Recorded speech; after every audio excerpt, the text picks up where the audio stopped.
അതെ, നമ്മുടെ മലയാളികൾക്ക് ഓണത്തിന് ഗംഭീരമായ ഒരു സദ്യ കഴിക്കണ്ടേ?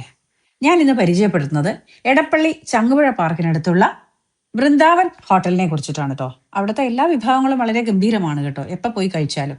പക്ഷേ ഓണത്തിന് അവിടെ സദ്യവട്ടങ്ങളുണ്ട്. 2 തരം പായസവും 10, 14 തരം കറികളും ഒക്കെ ചേർത്ത് വളരെ ഗംഭീരമായ ഒരു സദ്യ.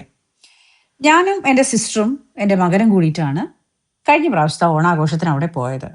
ഇത്ര ഗംഭീരമായൊരു സദ്യ ആയിരിക്കുമെന്ന് പ്രതീക്ഷിച്ചിട്ട് അല്ല പോയത്. പക്ഷെ എന്നാൽ കൂടിയും സദ്യ ഉഗ്രനായിരുന്നു. പണ്ടൊക്കെ വീട്ടിൽ സദ്യവട്ടങ്ങൾ ഒരുക്കുമായിരുന്നു. പാരൻസിന്റെ ഒക്കെ പോയ ശേഷം അതൊക്കെ കുറവാണ് വീട്ടിൽ സദ്യ ഒരുക്കുന്നതൊക്കെ. ഞങ്ങൾ 3 പേരുമേ ഉണ്ടായുള്ളൂ. ഞാനും സിസ്റ്ററും എൻ്റെ മകനും മാത്രമേ ഉണ്ടായുള്ളൂ. ബാക്കി എല്ലാവരും വിദേശത്തായതുകൊണ്ട് തന്നെ ഇത്തവണത്തെ ഓണസദ്യ അങ്ങോട്ട് ആക്കാമെന്ന് കരുതിയാണ് ഞങ്ങൾ വൃന്ദാവനിൽ പോയത്. അവിടെ ചെന്നപ്പോൾ ഗംഭീരമായ സദ്യ.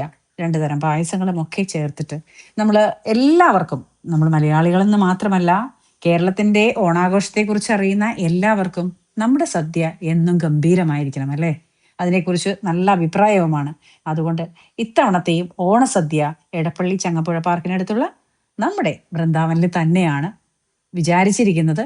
ഏതായാലും ഈ പായസവും ഒക്കെ കൂടെ കണ്ടിട്ട് നല്ല പോലെ അങ്ങ് പപ്പടവും പഴവും ഒക്കെ ചേർത്ത് ഒരു പിടി പിടിക്കുക. ഇത് ഒരു ഒരു ഒരു വികാരം തന്നെയാണല്ലേ. നമ്മൾ ഇങ്ങനെ ഒരു പപ്പടവും പഴവും ഒക്കെ ചേർത്ത് കഴിക്കുന്നത് എനിക്ക് വളരെ ഇഷ്ടമാണ്. ഞാൻ സദ്യ കഴിക്കുമ്പോൾ എപ്പോഴും ഇങ്ങനെ തന്നെയാണ് കഴിക്കാൻ ശ്രദ്ധിക്കുക. അപ്പൊ എല്ലാവർക്കും ഹാപ്പി ഓണം. Thank you.